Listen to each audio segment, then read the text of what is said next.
Today on Real Pilates, we're going to talk about your pelvis. Not Elvis the pelvis, your pelvis. Your pelvis is formed by three bones: the ilium, the ischium, and the pubic bone.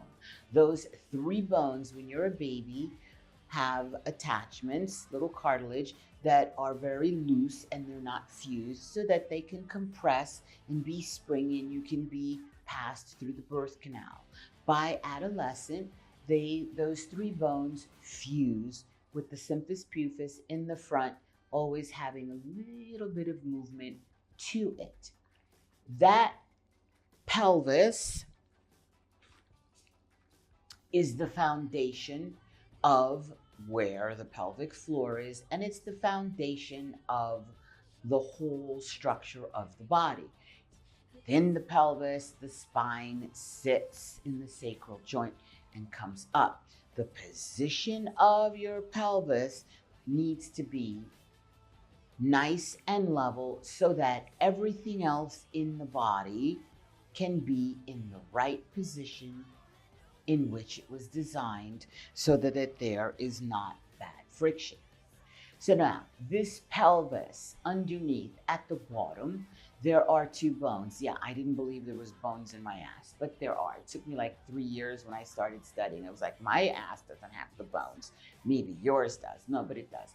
So they're called the ischial tuberosities, or the slang people call them your sit bones. And you literally sit on those bones. But those bones at the bottom of your pelvis, they move.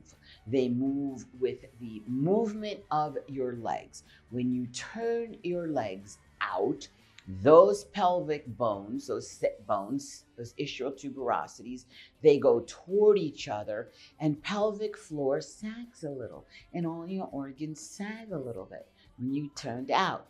When you turn those legs pigeon-toed and inward, it lifts pelvic floor up, and it tightens and shortens that pelvic floor muscle.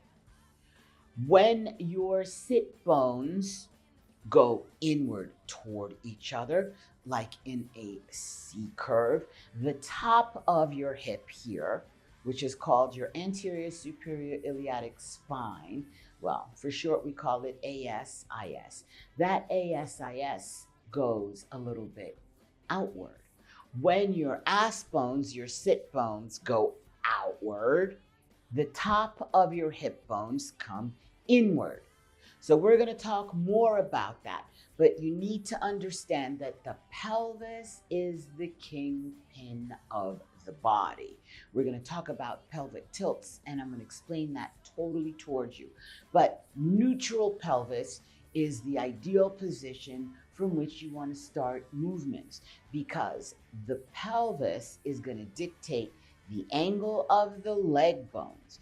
As your three hip bones fuse, they have fused and created the hip socket known as the acetabulum.